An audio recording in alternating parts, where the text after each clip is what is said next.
Hello everyone and welcome to another long-form video of Davis Nobilite.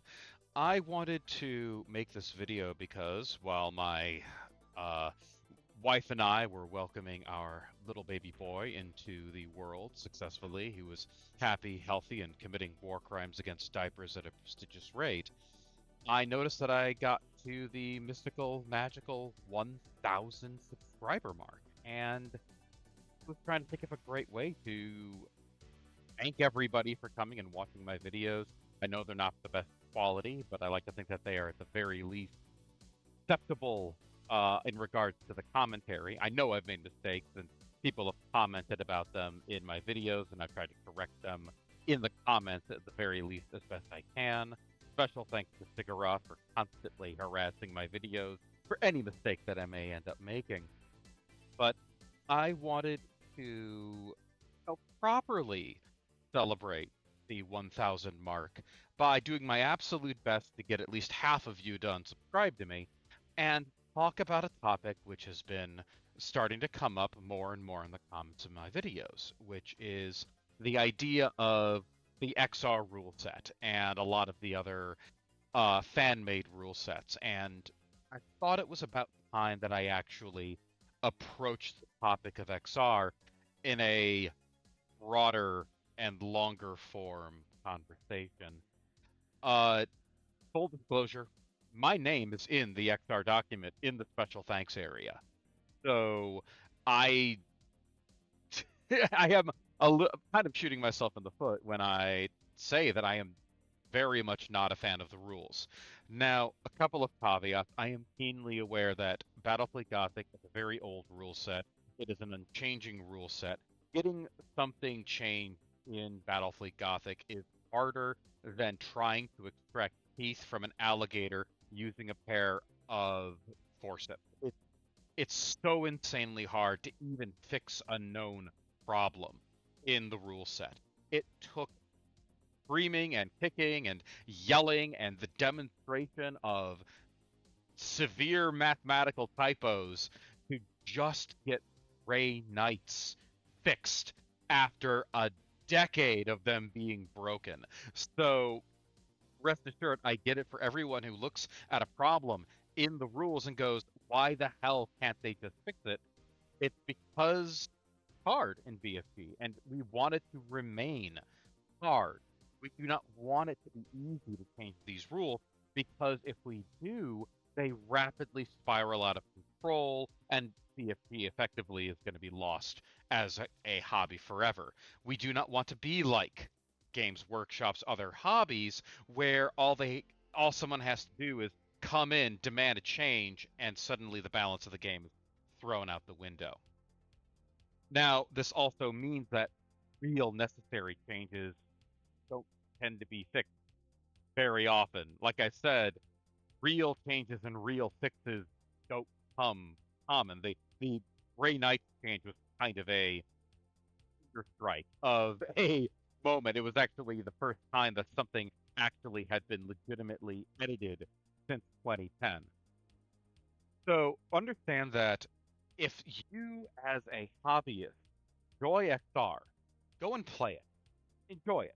Have fun with it. But you have to understand that there's a bit of history you need to know, and critically, it is not in any way, shape, or form the official rules of the game. This is, by quote, from Excalibur, who is the current steward of the rules. That's very important for you to know. Excalibur did not invent Battlefleet Gothic XR. XR used to be Battlefleet Gothic Revised, which was a project done by an entirely different author, in fact, two separate authors, to try and fix some of the problems that they perceived in the game. Now, this has not solved the problem. Excalibur does not tell people, or nor does he place it really in his document, that these are fan-made rules. People think that these are official. They, in fact, think it's official so hard that if you point out that it isn't the official rules of the game, they will do everything in their power to remove you from any hobbyist group that you are in. How do I know this? It happened to me. I have never met a more sensitive, and unwilling to converse group of people than XR fanboys. They hate the original rules. They hate people who play the original rules, and they will try their best to shame you into playing it. If anyone says, "Hey, bro, we're playing XR," and you don't know what XR is, and you've never played the original rule set, recognize what's happening to you. You are being propagandized. Now, what does this mean about the actual rules of XR? Now, in reality, there's not actually whole lot in there that's overtly bad. And that may come as a surprise to some people, given my aversion to the rules. There's a lot of good stuff in XR. A lot of good stuff in XR.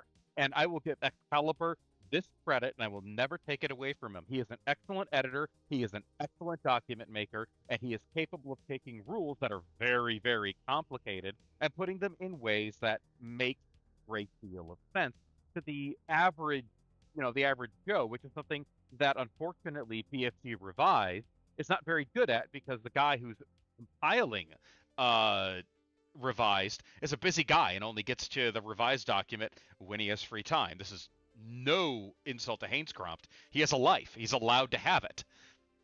So really, this video is going to be the first of two videos.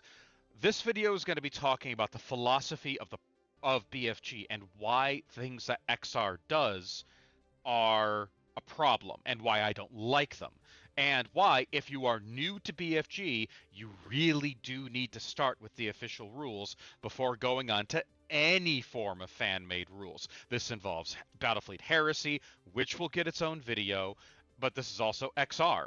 So bear this in mind. I am not doing this because I hate the people who play XR. I hate the rules. And I hate that there is a community of people who play XR who overtly and actively attack the people who play the normal rules, lying to them and saying that XR are the up-to-date modern rules. They have about as much official nature as, a chocolate bar has in the main rules of the game. It simply doesn't it is not official in any way. So if you think I am a bad person for shitting on XR, I don't care. I've been in this hobby for way too damn long. My name is in the actual XR rules. There's nothing you can do to offend me anymore. It's just unfortunately not a it's not official, it's not appropriate, and there are elements of it that are just disrespectful to the nature of BFG. And which is sad because there's a lot that's actually really good in XR. So let's get started, which is ultimately the philosophy of Battlefleet Gothic as a game. One of the things that people, especially in our illustrious modern times, is that miniature games like 40K, Fantasy, Blood Bowl, especially Games Workshop games, Kill Team, all of these miniature games have is that there are limitations. Every race has a limitation. Now, in more modern versions of 40K, this is definitely not the case. Everything has been heavily homogenized in modern 40K, but anybody who's played in any prior edition, especially any edition prior to 7th, knows that there are things that the Space Marines can do, there are things that the IG can do, the Imperial Guard, the Tau, the Eldar, Gene Stealer, cults, the Necrons, all of them have strengths and weaknesses. And these limitations are sometimes very obvious, like, for example, the Tau suck at melee, right? Everybody knows that. It's a meme at this point. The memes of Tau being bad in combat have gone all the way to Rule 34. It's so predominant. But there are also limitations, like on the Space Marines.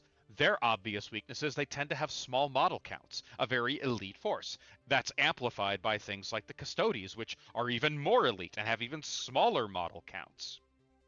But it's these presences and absences of these strengths and weaknesses that make up the characters of these armies. Even in a game as basic like chess, where white always goes first, you notice that there are these balance differences. People will argue nonstop about which side in chess has the advantage. And some people will say, oh, it's white because they have the ability to set the tone of the match. They begin. But also, the black players may say, no, the black player has the advantage because they don't have to set out into the unknown. They don't have to have the risk of making the initial mistake. It's a question of, are you a reactionary player or are you an actionary player, an aggressive player? But these sorts of balance elements go all the way back to the most basic game of checkers. And when people attempt to remove them, effectively turning games from chess or chess into checkers effectively, it is when the game begins to become dull and boring. There's actually a really great example of this in 40K. Now, this is roughly the time of like 7th and 8th edition when actually no, would it be 9th? It was whenever they introduced the idea of keywords for armies. I think it would have been that would have been, I think, 8th or 9th edition when they finally like gave every army specific keywords so they can organize forces based upon those keywords. And the Tau army, as always, was pretty pathetic at close combat, and they got a lot of other nerf in their force org because templates went away. But there were also this introduction thanks to games like Blackstone Fortress, that things that were neutral. They didn't have a specific keyword. So most armies could take these neutral beings into their armies, though they wouldn't get any of the universal benefits of the army. And one of these creatures was called the Ambull. Now, for those of you who remember, and those who were Tau players who were terribly clever, you realize that you can take 3 Ambulls in a reasonably sized army, fill the rest of it with battle suits and some fire warriors, and suddenly you have a incredibly dangerous melee creature that was insanely difficult to kill, impossible to auto kill, or at least nearly impossible to auto kill. And it had the ability also to teleport across the table and charge basically directly into combat. Your enemies had to choose between shooting these incredibly tough, wound recovering Ambulls or focus on your battle suits. And neither of those options were particularly good. What it did was it provided the Tau a perfect melee option. A melee option that could walk up to a Space Marine and fold them in half. Once in close combat, they were almost impossible to kill because you can't shoot into close combat, and very few things had the ability to reliably injure the Ambull. Now, what did this happen? What did this do to the Tau army? Well, for anyone who picked Ambulls, it made them very bland. The tactic was always the same. Throw Ambulls down the enemy's throat and then shoot them. Suddenly it became extraordinarily hard to lose. And that's part of the problem. Tactical elements, army nuance, everything that went into that army effectively was thrown out the window because we filled in the weakness. We filled in the tactical element that you have to work around as a Tau player, and it made it boring.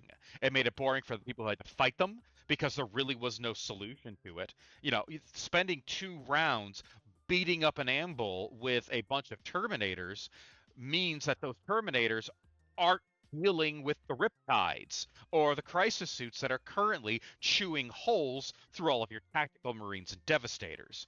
So it became a problem, and it became a severe problem that eventually Tau were no longer allowed to take Ambulls, which is kind of sad, but then again, it was better for the sake of the game. Now, when people try to take this complexity and destroy it because they don't understand the necessity of those complex rules, you are ultimately going to render the game less interesting or boring. Less complex, for sure. Easier to learn, absolutely. But Battlefleet Gothic was never meant to be an easy to learn game. This is a complex game. This game is more complex than when 40K was around at the same time, which was roughly speaking 4th edition, you know, 4th ed, which placed BFG right in between Warhammer Fantasy Battles and 40K in the ideas of complexity. By making it more simple, you are ultimately and effectively homogenizing things, which we'll get into more homogenization and the problems of homogenization later, you are rendering the game boring. And you are taking away the tactical elements that you have to overcome to play the race. Every race has limits. That's what makes you, as a commander, have to take decisions to overcome them and become good with what you have. Filling in weaknesses, all that does is make you lazy and renders the game boring. An Imperial Navy fleet should not have super fast, super maneuverable, super high powered cruisers like a Chaos cruiser in any sort of high numbers because it effectively removes the weaknesses of the fleet. Chaos should not have things like light cruisers. They should not have heavily armored ships with lots of ordnance, specifically torpedoes, because that is a limitation of the fleet. You have to work around those limitations. And of course, things like Tau should not have good boarding. Orcs should not have the world's best shooting or most accurate shooting. Eldar shouldn't have durable ships, and Necrons shouldn't have a cheap cruiser option. All of these elements form the tactical symphony that is Battlefleet Gothic. So XR does a great deal to effectively homogenize the fleets. It takes things that make them unique, says, nope, we can't have that, throw it in the garbage. We're going to make everything basically more like the Imperial Navy or like Chaos. That's terrible and it's a bad idea. And again, it makes the game dull.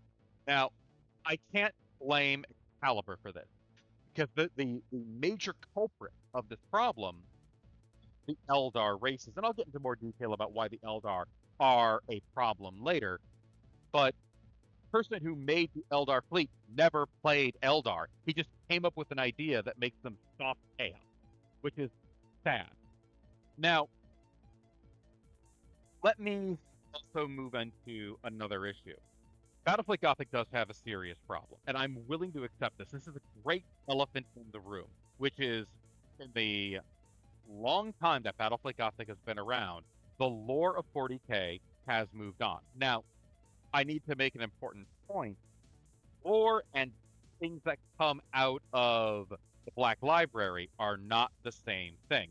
People like to think they are, but no. Authors at CW regularly have to be reined in for their bad decision making. Okay? There's an excellent example of one author wanting to exterminate with Lorgar because he didn't want to have any other undivided Primarch beyond Horus. And CW had to come and say, no, Lorgar survived. Nice try.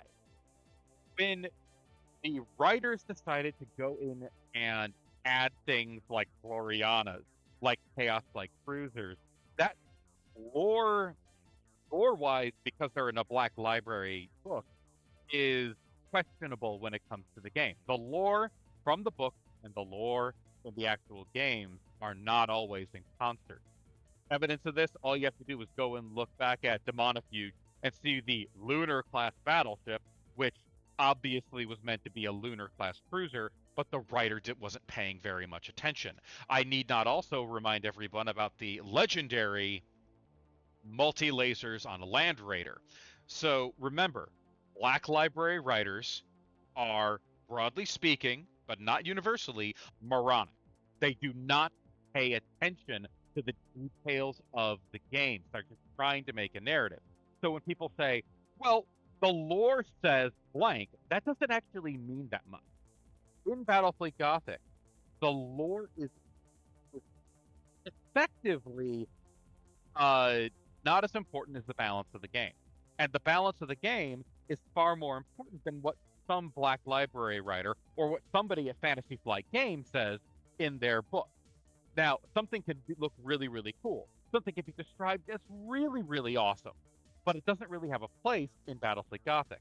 And this also falls into the problem of things like the Chaos-like cruiser. Why can't we have that legendary Chaos-like cruiser? Why is there so much hate towards the Chaos-like cruiser? Well, the first principal answer is when this game was made, the lore of the universe stated that the Imperial Navy didn't have light cruisers when Chaos vessels were laid down. They weren't needed. That's what the Slaughter was for. Fast moving, highly maneuverable, high firepower ship. That's literally what the Slaughter is. There's no point in having a light cruiser when you have something as fast or as effective. The lore at the time said no, and we are working with the lore that we are given. Now, later on, now the other problem is that it's an issue of balance.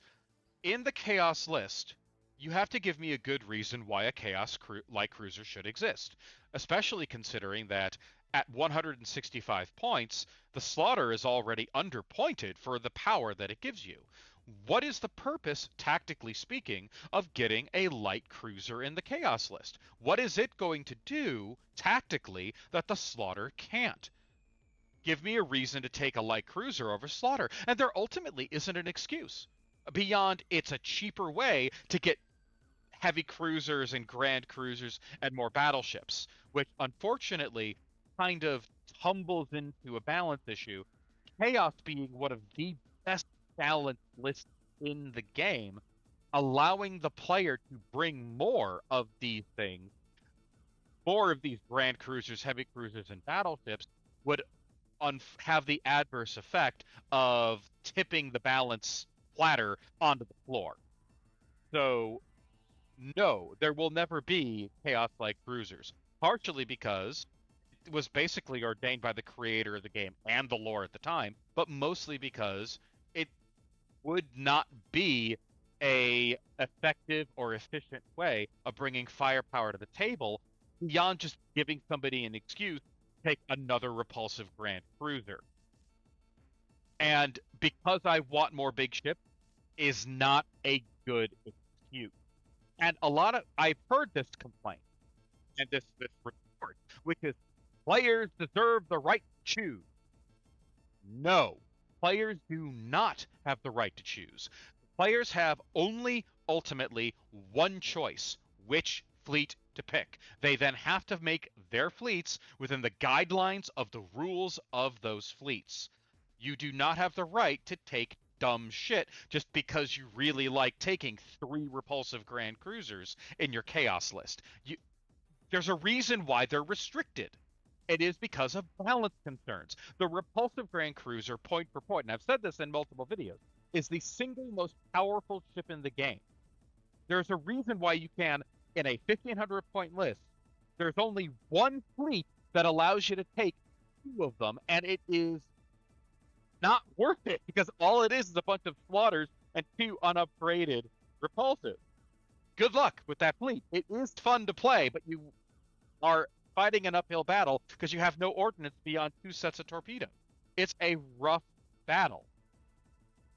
So I am aware that many writers that are well outside of the design teams of Battlefleet Gothic have created these light cruisers.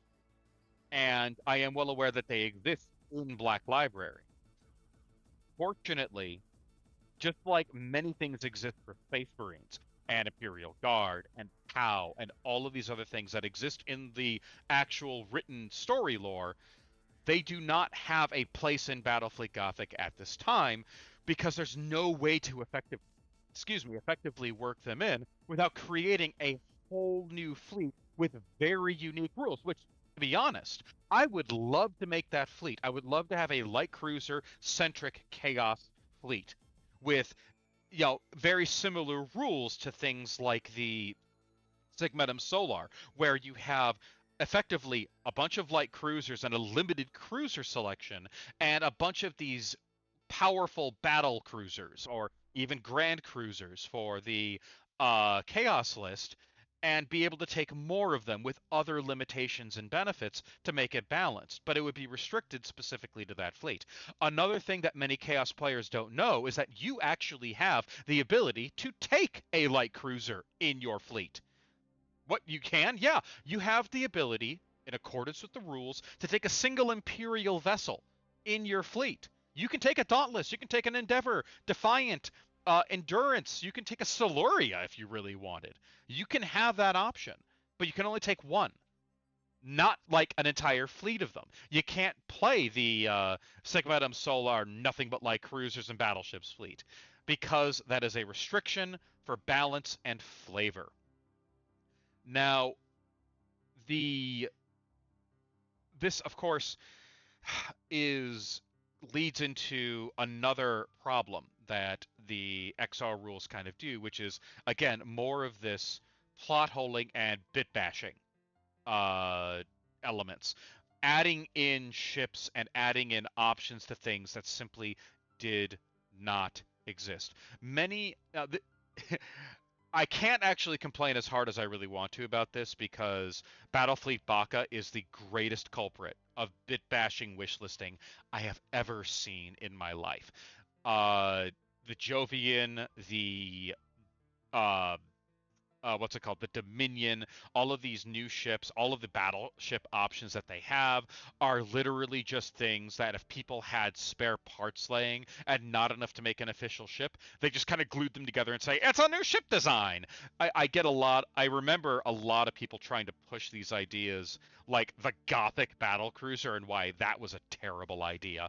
But um, the first mistake that a lot of people make is the concept that these designs weren't already tested. They were. Many of these designs actually were in things like Battlefleet Gothic magazine, and they weren't put into the Armada book because they didn't work very well. A lot of these little ships just didn't function effectively or do what they needed to do, or worse, they were competing with other ships and rendered them completely irrelevant. This is why my video on the Inferno and the Hecate are also very lukewarm about their presence because they are bland, meaningless ships that don't really serve any tactical purpose beyond somebody liking their aesthetic. Um, and they didn't have any real tactical hole to fill. Now, I'm kind of circling around the point here because I need to regrettably talk about the Grand Cruisers and what they do. Now, I'll go into a lot more detail about the problems with the Imperial and the Chaos Grand Cruisers and the problems that exist with the upgrades that XR gives them. But I'm going to try to be in this video, because that's going to be in the next video when we actually crack open the rules and look detail for detail about why these are a problem. But when you provide the options that XR has done to those Grand Cruisers, they render other ships completely meaningless. They render ships that have been in the game since the beginning as just that inferior options of a fan-made choice, which is always a bad idea because it makes it look like you're just wanting to make your favorite ship the super ship of the game. I would say the biggest culprits of this are the Exorcist and the Retaliator, but I'll get into that in the next video. What I want to talk about these in this video is that there is a lore reason why the Grand Cruisers of the Imperium and the Imperium style ones, the Retaliator and the Executor. Sorry, the Executor. Please stop yelling at me, Sigaroth. The Executor are the way they are. The Imperial style Grand Cruiser hull, which by the way is one of my favorite ship designs, is a representation of a transitional ship design, moving from chaos, the chaos design, to the imperial design. All of those ships are transitory test beds, which would eventually become the refined elegance of the Imperial Navy as it is in the quote unquote modern era. These ships, by their very definition, are flawed. They are not really designed to be showstoppers. They are big, they are tough, they kind of fill a hole in certain elements of their fleets, but they aren't perfect because it's a lore element. These are meant to be inefficient finesse-based ships that if you can use effectively are very effective at the one thing they can do. So, for example, the Executor. Sorry, again, Sigaroth, stop yelling at me. I can hear it in my mind. The Executor is all it is 6 lances left and right at a mediocre range. Now, when people look at that, they go, okay, it's a nice lance broadside, but that's all it has. Yes, that's all it has. Then you, of course, realize that this vessel is designed to charge in with its superior hull and superior shield options, ideally survive a barrage, surrounded by ships like the Murder or the Slaughter, to be a big finisher in the midline of the battle. They aren't meant to be used like the rest of the the rest of the Chaos Fleet. They have one job, which is dumping damage after the rest of your fleet has knocked down a bunch of shields. And then you hope, above hopes, that they actually rolled a hit. These aren't aggressive ships, despite them looking like one. The other great example of this kind of inefficiency is the Avenger with its giant weapons battery salvo at super short range. Like the Executor, it is designed to get in with that just behind that front line, knock down as many shields as it can, while its accompanying Gothics and Lunars use their lances to cut up the enemy. But that's all it can really do because its range is so poor, because it's a flawed ship. And like specialist games of all varieties, there are flawed minis. Ask any Blood Bowl player who played Night Goblins as an army, or really any army, any team that involves lizardmen, goblins, and orcs, or really anything that isn't elves and humans. You know, all of the really weird esoteric ones, which effectively, if you do win, you get that extra level of bragging rights for your victory. And that's a element of specialist games that a lot of people either are too young to remember or have forgotten. There are ships in this game that are not necessarily as good as others. That is very much where those Grand Cruisers lay.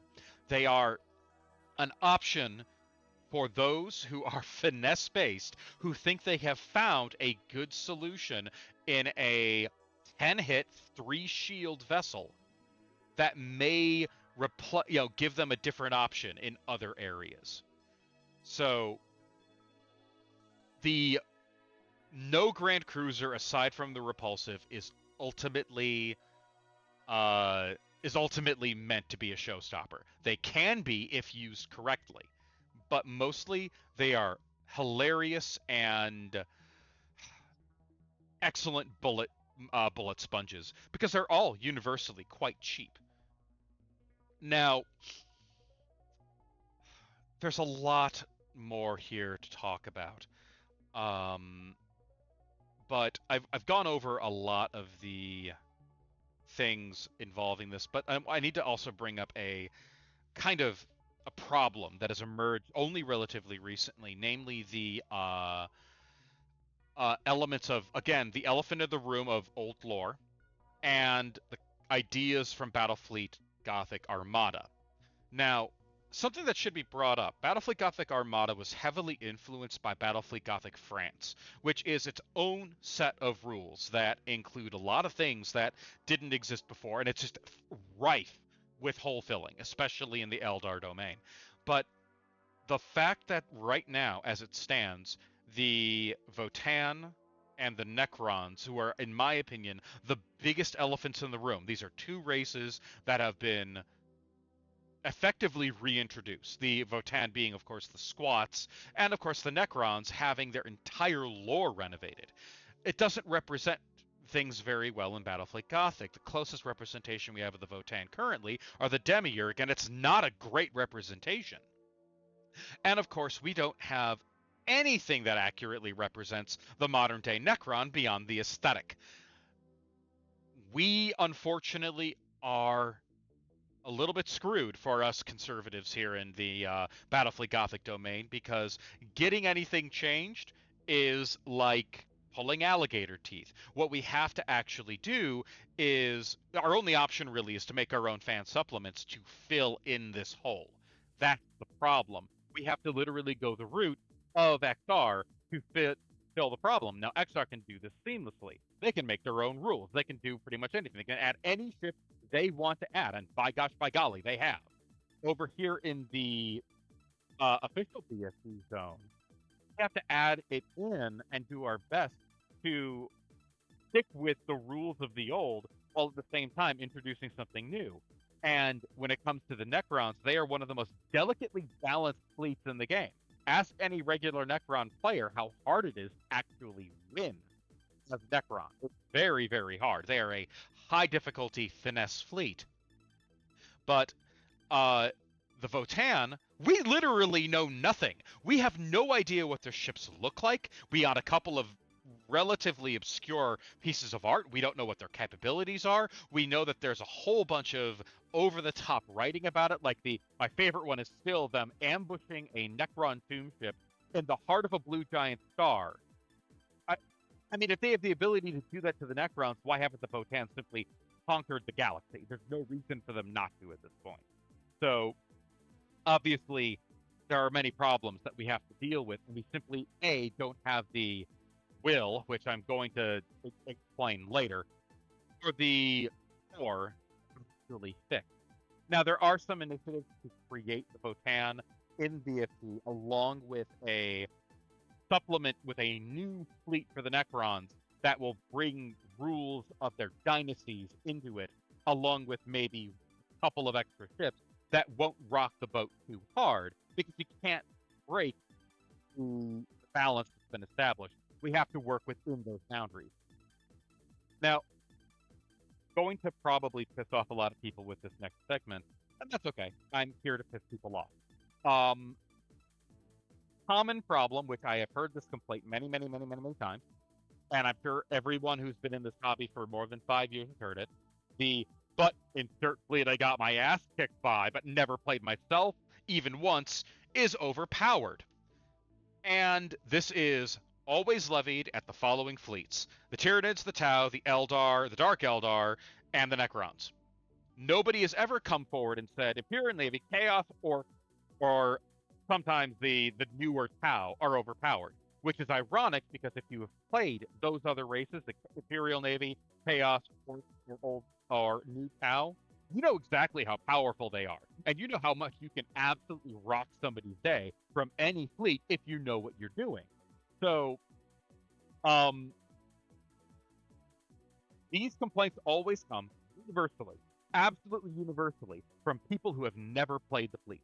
Somebody who gets their, Apocalypse battleship one-shotted in a battle against the Necron tomb ship. Universally, that's OP.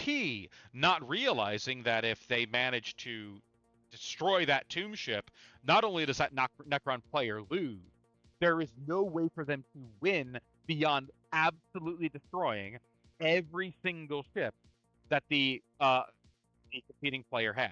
If you destroy the tomb ship, you can disengage and have a catastrophic victory on your side, because that thing is worth 1,500 victory points. You literally have tabled the Necron player before you've tabled the Necron player. So I don't mean to be the kind of guy that says skill issue, but it is. That's somebody who has never played an Eldar but had their fleet beaten up multiple times by Eldar, and they'll say the Eldar are overpowered. Ask any person who has played Eldar with any kind of regularity, and they'll say, buddy, Eldar are underpowered. Playing Eldar is a little bit like an adrenaline junkie trying to ride a motorcycle with one wheel down the freeway at 1,000 miles per hour. It is exciting, it is action-packed, and one mistake will kill you. And that's really the way that the Eldar players like to play it. It is a high-risk, high-reward scenario, just like in 40K. Just like everywhere the Eldar are, it is high-risk, high-reward. That's the modus operandi of all the Eldar fleets. Now, I will give this one caveat to all the things I'm saying. There is one place, one example, where one race of the Eldar are 100% overpowered, and that is Dark Eldar in any raid mission. I will accept that. There was an oversight in the rules-making process. It just is that. A Dark Eldar player is so fast and so lethal, they can move in, kill one thing, and leave and win the match. I'm not arguing that point. Win. That is 100% true. But if you get a Dark Eldar player, in literally any other kind of mission, any form of battle, Okay? They are at a catastrophic disadvantage.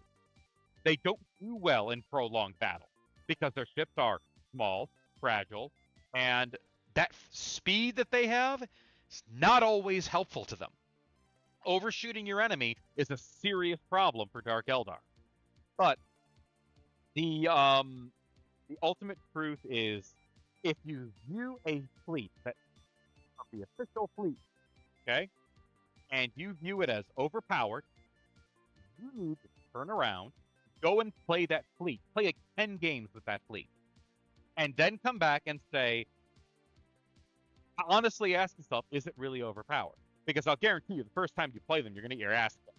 Nobody ever does well the first time with a new fleet. And then you will start to realize that. So as you begin to play that list and learn how they move and learn how they fight and learn their rules, you will learn at the same time their weaknesses. And as a result, you, when you go back to your original fleet and play your buddy who has that fleet, you'll begin beating his ass. Because like all of these high risk, high reward fleets, namely Eldar, Necrons, etc., they have glaring weaknesses that are not readily apparent. So it also helps, and this is me maybe kind of, fluffing myself up, but if you're having problems fighting a fleet, go watch my videos. I explain their weaknesses in detail in my videos. Please, go ahead, read them. Excuse me. I've been recording for too long. I'm not going to edit anything out at this point. So we also have to talk about the cancer that is homogenization. I have now officially gotten to that stage of the video. Nothing kills a setting worse than returning to potato. If everything is potato, the only people that are interested in it are the Iris. Sorry. 40K as a setting has never, ever been about blue team fights red team. It's why Horus Heresy is not as popular as 40K, and despite it being profitable, it never will be as popular as 40K. Space Marine players have fun fighting against the Tau. You know that please, hold thy breath in shock. But diversity gaming options, fun if they're, well, I have to actually give Games Workshop a ton of credit because they successfully managed to remove the worst element of their hobby, the Space Marine Ultra fanboys. You remember those people? If you dared play anything but Imperial Guard, and even if you sometimes played Imperial Guard or Space Marines, they would make fun of you. They would incessantly harass you. They would say, "Oh, you're namby-pamby little Eldar and the lame rules. Watch my Space Marine punch him with a power fist." You guys all know that kind of person. All of you do. You can still see them to this day. They're the people that go on and actively make fun of the other players who play the other races and calling them inherently inferior. They're calling them Untermen.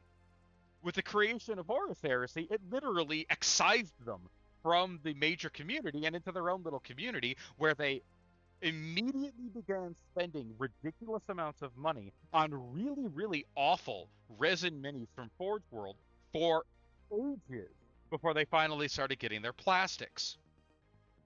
But and now, funnily enough, those Horus Heresy players, this awful community, and I'm going to say it because every time I've encountered a Horus Heresy player, they've always acted the same exact way. The moment I say, "You like my kind," they go, "Well, then you're a loser. Fuck off." I'm sure that there are good humored Horus Heresy players out there, but even you know that there is this massive number of people that are just there to play Space Jarheads, non-stop Space Jarheads. And if you dare wish to play anything else, you are the cancer that is killing 40K. I cannot express to you how irritating these people were when the Tau were released at the beginning of Third Ed. Because how fucking dare GW make a different flavor of quote-unquote good guy in 40K? It was really, really fucking annoying. But Battlefield Gothic, this game began with 4 races, two human, two alien. They functioned incredibly differently and extremely differently. Okay?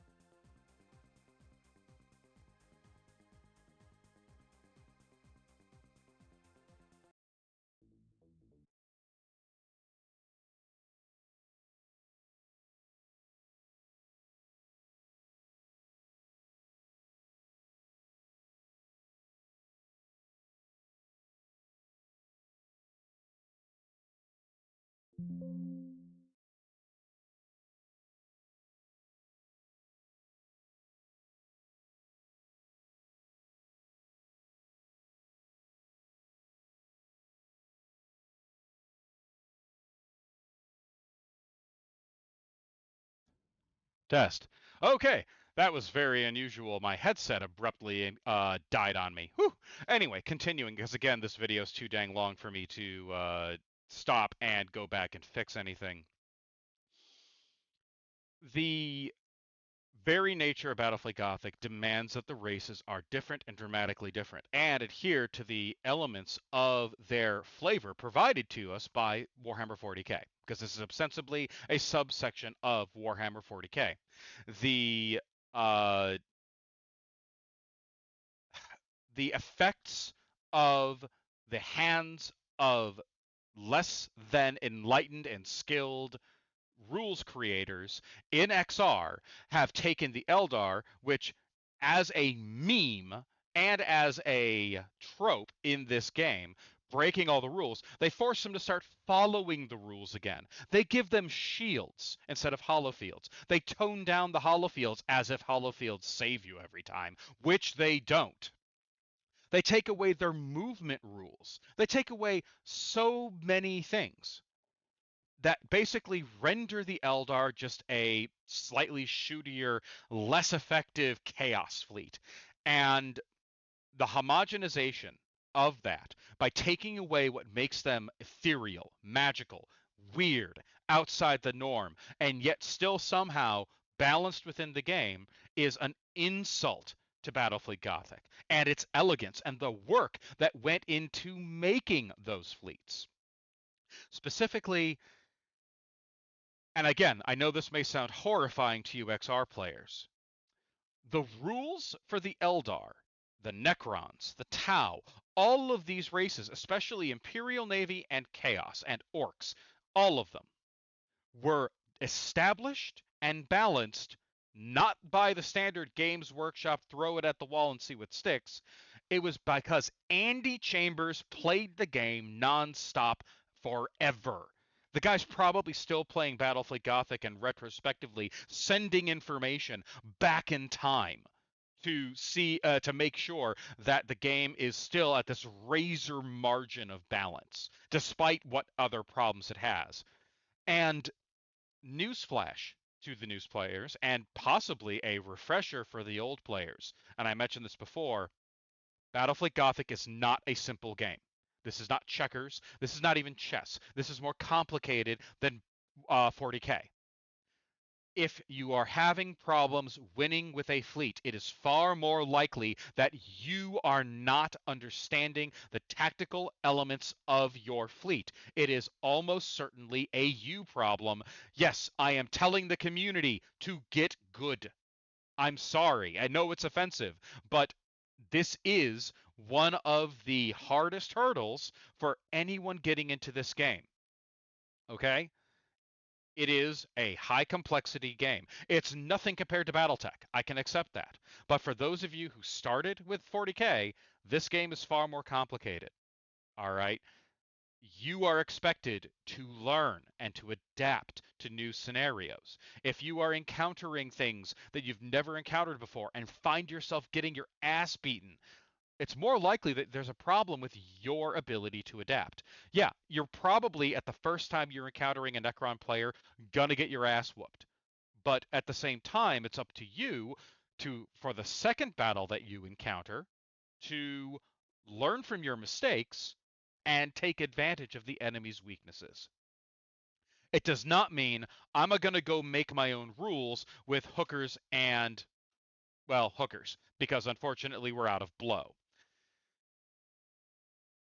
The rules of XR, especially for the Eldar, were created by somebody who never played Eldar. The rules for a lot of the other elements in this game were created by people who were very mad that their super special fleet that they spent 3 months painting got folded over by somebody with an unpainted fleet of name your quote unquote OP fleet here. And by gosh, by golly, that's not acceptable. They're clearly overpowered. I'm going to fix it because I clearly know better than everybody who's been playing this game for well over a decade and a half. So, unfortunately, with all of the benefits that XR brings, and I will go into those benefits, I will go into crippling detail about the good shit that XR has. All of the good shit XR has, because it has so many good things about it. I can't express this enough. There's so much good in XR. All of the things they do in regards to the fleet composition and the creation of wish listing nonsense takes it, throws it in the game effectively in the dumpster, and then shits on it. It is unfortunately, simply put, not a good system because it takes a lot of good foundation and then says, I know better. No, you don't. There's a reason why the things are the way they are, and there's a reason why they don't change, much to my own frustration.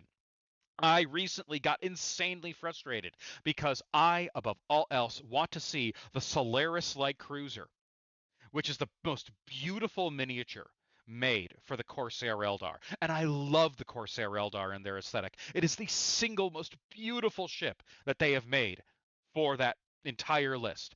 It is the single most useless piece of junk in the entire game. It is overcosted, under firepowered. No one brings it to the table ever because it's so bad. It just needs one tiny edit and we refuse utterly to change it. XR did make that change, and that made me sit there and go, it's hard to hate XR for that change because that's a change that I would love in the main game.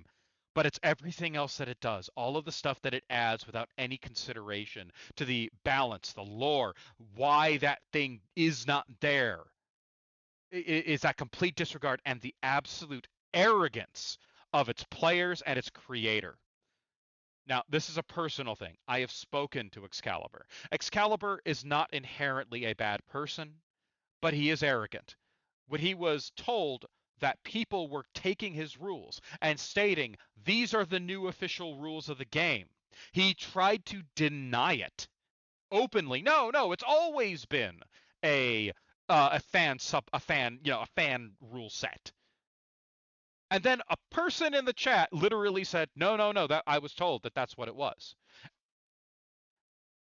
Excalibur loves Battlefleet Gothic. He wants Battlefleet Gothic to be better. And in many ways, his rule set makes BFG better. Unfortunately, that arrogance, that wish listing, that desire to fill in the holes of every fleet and give things that simply do not belong render the whole of XR completely useless as an option for playing in any real, especially official and tournament methodology. Next video, we will be going into the individual rules and I will discuss the problems and the things that I like. Don't get me wrong, there's a lot there that I like. He fixes a lot of problems which we just can't fix because one person has the control over who gets to talk to the High Admiralty, and he's even more of a conservative about BFG than I am, and that's crazy. Anyway, thank you all so much for watching. I hope, amongst hope, that you don't unsub, but if you do, I understand. I'm not forcing anybody to stick around. I gotta finish speaking my piece, and video 2, we're gonna crack into the actual book and actually go over pretty much rule for rule what I don't like and what I do like. Thank you all so much for watching. I'll see you all again in the next video.